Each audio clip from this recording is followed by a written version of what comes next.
우리는 다시 질문을 해야 하는 겁니다. 누가 서버를 감췄는가? 누가 선거인 명부 공개를 거부했는가? 누가 문서를 파쇄했는가? 누가 의혹을 묻으려 했는가? 그리고 누가 진짜 대통령인가? 말이죠. 대한민국 꿈쩍도 하지 않더니 미국이 움직이니까 눈치를 보는 건가요? 부정선거에 대해서 이 조선일보가 다루기 시작했습니다. 중국이 2020년 미국 대선에 개입했다라는 내용이 담긴 FBI 문서가 공개되면서 미 상원이 본격적으로 조사에 착수했다라고 합니다. 2020이다라고 하면 이 트럼프가 2기를 실패하고 바이든이 대통령으로 됐을 때 그때 말하는 겁니다. 그러니까 중국발 부정선거로 바이든이 당선이 되었다라는 거죠. FBI 증거 공개로 이제까지 음모론으로 치부되어 왔던 트럼프의 주장이 힘이 실리게 된 겁니다. 그래서 그런지 대한민국 언론도 살짝 꿈틀꿈틀하고 있는데 말이죠. 한국의 대선 부정선거 이것도 밝혀지지 않을까 기대를 모으고 있습니다. 중국발 부정선거 미국은 파헤치고요. 한국은 은폐하려고 하고 있습니다. 진짜 대통령을 찾는 싸움은 이제부터 시작인 것 같은데요. 대한민국 6.3 대선 부정선거 의혹이 말이죠. 드디어 세계 심장부에서 터집니다. 다음 주입니다. 미국 워싱턴 DC 내셔널 프레스 클럽에서 대한민국 대선 부정선거 공식 기자회견이 열릴 예정입니다. 이 워싱턴 DC의 내셔널 프레스 클럽이 조금 의미 있는 게 뭐냐면 미국 대통령과 외국 정상들 그리고 왕족이 서는 자리다라는 겁니다.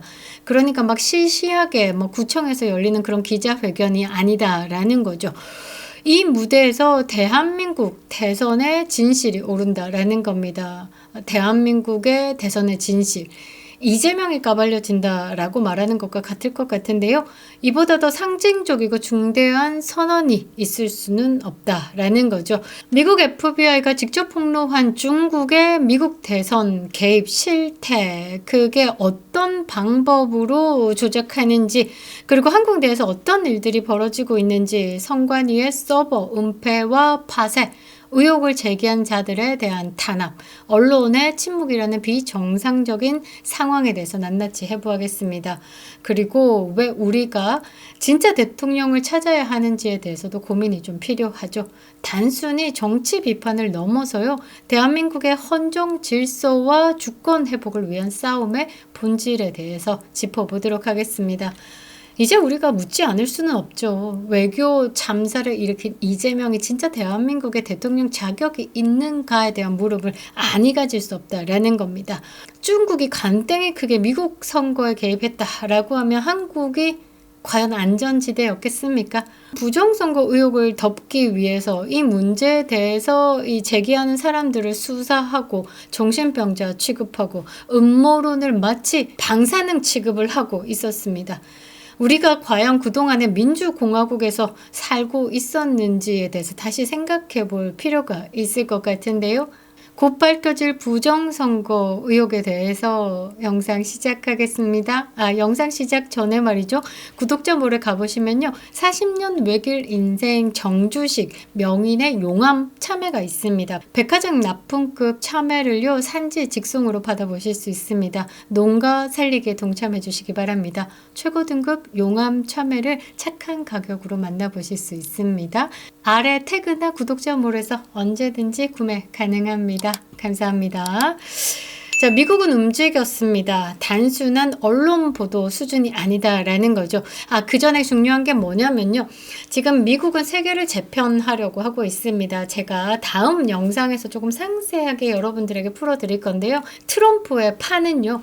이 자국민에 대한 보호, 미국을 다시 그레이트하게 이것보다 전 세계를 중국 편, 그 다음에 우리 편으로 나누는 그 작업을 해왔다라는 겁니다. 그래서 미국이 중국발 선거 부정으로 지편을 만드는, 그러니까 중국 편을 만드는 부분에 대해서 단호하게 단죄할 것이다 라고 기대를 하는데요. 단순히 이 미국의 움직임이 언론 보도 수준이 아니다라는 겁니다. 미 연방수사국 FBI가 직접 중국의 2020년 미국 대선 개입 정황이 담긴 기밀 문서를 해제했습니다. 상원 법사위원장 척 그레이슬리 공화당 의원에게 전달을 했습니다. 이 문서는요, 2020년 9월 뉴욕의 올버니 FBI 사무소에서 작성된 기밀 정보 보고서로 중국이 대규모의 위조 미국 운전 면허증을 제작해가지고 미국 내로 밀반입했다라는 내용이 핵심입니다. 이 위조 면허증이 말이죠. 수만 명의 투표 자격이 없는 중국 유학생들 및 친중계 이민자들이 불법 투표에 사용했을 가능성을 제기했다라는 겁니다. 그러니까 트럼프가 2기가 들어서고 난 다음에 이 미국에 있는 유학생들을 다 쫓아보내겠다. 그리고 반미주의자들에 대해서 단호하게 끊어내는 부분이 그냥 트럼프가 이민자들을 싫어하는구나 이 수준이 아니었다라는 거죠. 이 중국발 부정선거와 이 스파이들에 대해서 대대적으로 척결하겠다라는 움직임으로 해석해 보시면 재밌습니다. 트럼프가 생각하는 판이 작은 판이 아니었구나. 여기서 빵 여기서 빵 그게 아니라 큰 그림을 그리고 있구나를 파악해 보시면요. 저는 트럼프에게 엄지척 그러니까 박수가 나온다라는 겁니다. 트럼프는 정말 대단한 사람이다라고 생각을 할 수 있는데요. 2020년 대선 당시에 바이든 후보에게 유리한 방향으로 중국이 개입했을 가능성이 실질적이고 구체적으로 제시된 겁니다. 당시에 시카고 오헤어 공항에서는요, 미국 세관 국경 보호국이죠. 2만 개 이상의 위조 미국 운전 면허증을 압수했습니다. 대부분이 중국과 홍콩에서 발송된 것으로 확인이 됐는데요. 이 사건은 당시 언론 보도되었습니다. 그런데 습습습 없어졌는데 말이죠. FBI는 그 후 수개월 뒤에 이를 근거로 기밀 보고서를 작성을 했고요. 그 문서가 이번에 최근에 해제된 겁니다. 뉴스위크, 폭스뉴스 등 복수의 외신은 이 내용을 일제히 보도하고 있습니다. 중국의 체계적인 선거 개입 시도를 다시 한 번 더 공론화시킨 겁니다.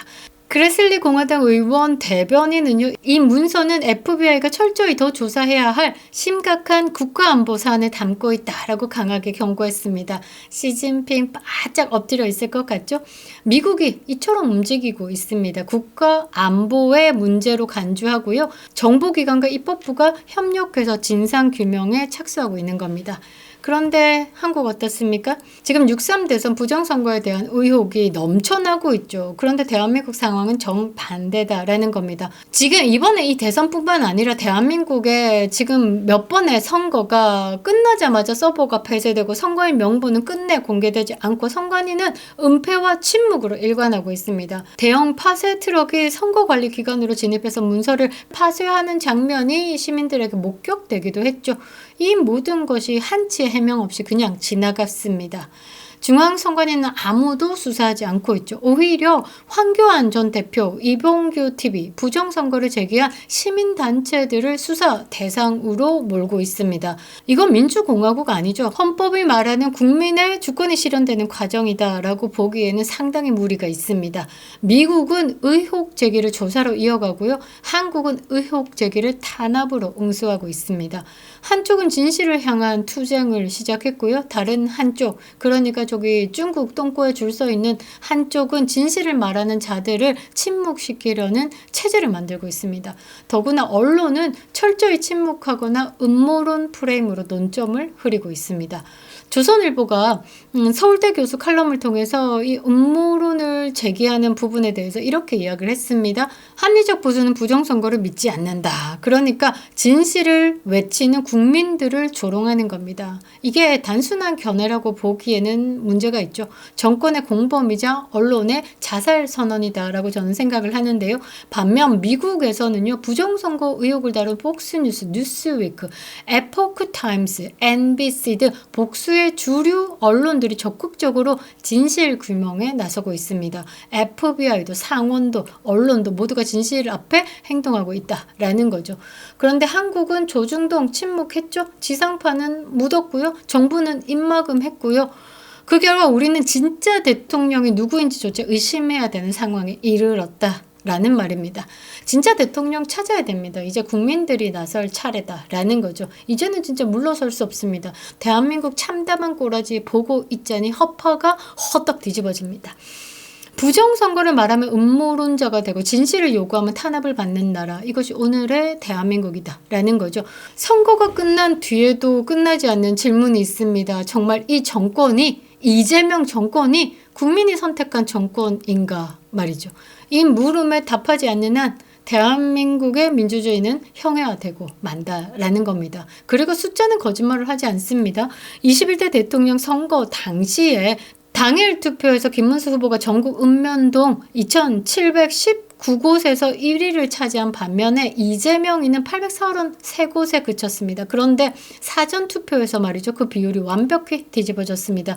이재명이 2866, 김문수 후보는 687곳에서만 1위를 차지했습니다. 서울은 물론이고 강원, 충북, 경북, 대구 등 전통적 보수 강세 지역에서도요. 사전투표만큼은 이재명이가 90% 이상 득세했다라는 겁니다. 이게 이해 불가의 영역이다라는 겁니다. 당일 투표에서는 김문수 후보가 292만 표 차로 이겼습니다. 그런데 사전투표에서 이재명이가 581만 표 차이로 이기면서 최종 역전이 된 겁니다. 단 한 지역에도 예외 없이 이재명이가 사전투표에서 폭발적 우세를 보였다라는 점은 통계적으로도 설명이 되지 않는 수준의 비정상적 결과다라는 거죠. 진짜 대한민국 선거 결과가 이랬다라는 거죠. 그렇다면 국민이 질문을 할 수밖에 없습니다. 이 수치가 정말 국민의 선택에 의한 것인가 아니면 누군가에 의해 조작된 숫자에 불과한 것인가 말이죠. 우리는 다시 질문을 해야 하는 겁니다. 누가 서버를 감췄는가? 누가 선거인 명부 공개를 거부했는가? 누가 문서를 파쇄했는가? 누가 의혹을 묻으려 했는가? 그리고 누가 진짜 대통령인가? 말이죠. 헌법 1조 2항은 명확합니다. 대한민국의 주권은 국민에게 있고 모든 권력은 국민으로부터 나온다. 그런데 지금 이 나라가 선거를 의심하면 잡혀가고요. 진실을 묻는 언론은 사라진 사회가 되었습니다. 이제는 국민이 다시 주권을 선언해야 할 때가 아닌가라고 생각을 하는데요. 다시 진실을 요구하고 다시 헌법의 주인이 누구인지를 되찾아야 할 때입니다. 오는 6월 25일 세계 언론 앞에서 대한민국 대선 부정 의혹이 공개된다라는 거죠. 단순한 기자회견이 아니라 진짜 대한민국을 되찾는 싸움의 시작점이 될 것 같습니다. 그리고 그 싸움의 주체는 국민이어야 하는 거죠. 진짜 대통령 찾고 싶습니다. 그 싸움은 이제부터다 라는 말이죠. 그립다 윤석열. 김영일 TV였습니다.